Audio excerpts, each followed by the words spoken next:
Good morning. Thanks for being with us here at Weekend Sunrise. Well, you may have noticed a growing range of gluten-free products on the supermarket shelves. That's because of the number of Australians suffering from gluten sensitivity. It's well on the rise. Now, the effects can be quite debilitating, including abdominal pain, bloating, headaches, mental fatigue, even showing up as skin problems. And while gluten-free products are great for sufferers, gluten is turning up in a growing number of common everyday foods. Nutritionist Sarah Lorenzo joins us now. Morning, Sarah. Morning. So many Aussies suffering from gluten-related issues. I think it's linked to about 200-odd ailments. Yes. Wow.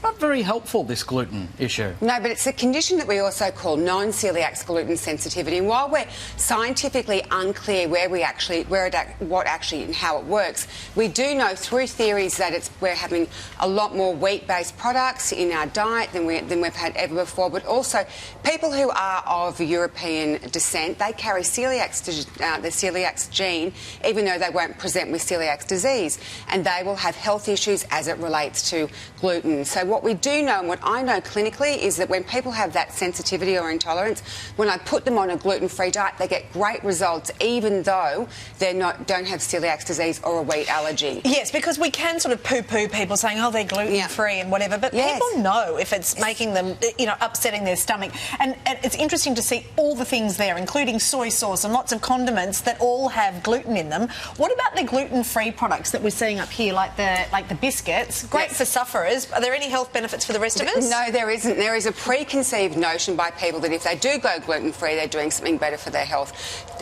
Some of these gluten-free products can be the most heavily processed products you'll find in a supermarket. But if you don't have a gluten intolerance, you have no issues whatsoever if you've got gluten in your diet as well. So good that you've cleared that up. Imagine suffering through a gluten-free product, thinking it'd help you, and the misery of the taste experience, and then it actually does no good.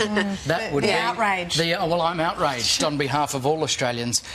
So what are the key takeaways for you in terms of trying to avoid some of these danger products? So if you're someone that have a look at, learn how to read labels, look for wheat, understand your symptoms, all the different things that go with a gluten intolerance, and then eradicate them. There's a lot of other healthy options you can do by using a lot of other complex carbohydrates in your diet. The Latin word for glue, Sarah. Yes, it's a Latin word for glue. Yes, okay, you learned that today. Podiums just look amazing, as they always do. On this one, this is the things that we should be having.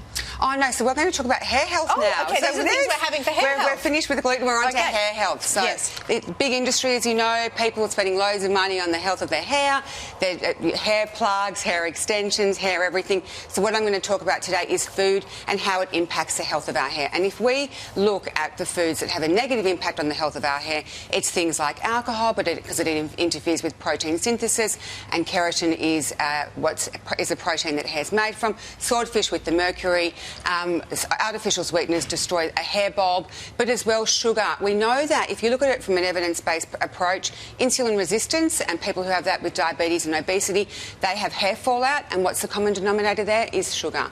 So it's interesting, all of these foods will have a negative impact on hair health. But looking at the foods here that are wonderful for hair health and that we incorporate into our diet here would be things like eggs. They're full of biotin. Biotin's wonderful for growth. So are beans and also protein, as you can see there with the yogurt, the beans and the eggs. Antioxidant support with the cinnamon, the nuts and the blueberries, really wonderful for repair. Anti-inflammatories that you can see with the avocado and the fish. Vitamin A, and then, of course, which was in the sweet potato, and iron can be found in meat, and iron deficiency is linked to hair loss. Yeah, okay. So all wonderful foods for hair. So, okay, we've got 30 seconds left. Okay. Final podium. Okay, so these are all great things we can do for hair. So I've got a smoothie here, which is wonderful for male and female for hair health. Is that true? Yes. Your hair's thinning, have a smoothie? Yeah, it's got all the ingredients that I've showcased from there. I've also done a hair mask. So whilst I talk about food on the inside, I've got a hair mask that you can make on the outside as well. Just put it in your hair for 45 minutes. What's in it? And then it's got honey, it's got coconut oil, it's got olive oil as well. Sounds like a punish to get out. As well as an egg, of course, and a slice. Another wonderful way that you can include egg in your diet, because egg is so rich in biotin, wonderful for hair growth. It is completely delicious. Chase. Yeah, yes. that's good. Just reading out look at Sarah's hair. Like, she does this, right? She eats that, she does other things, she does that, and that's her hair. That is impeccable hair. It's lustrous. Yeah, that is lustrous. Thank you, Sarah. Thank you. As always, we'll put all the details on our website. Thank you, Sarah.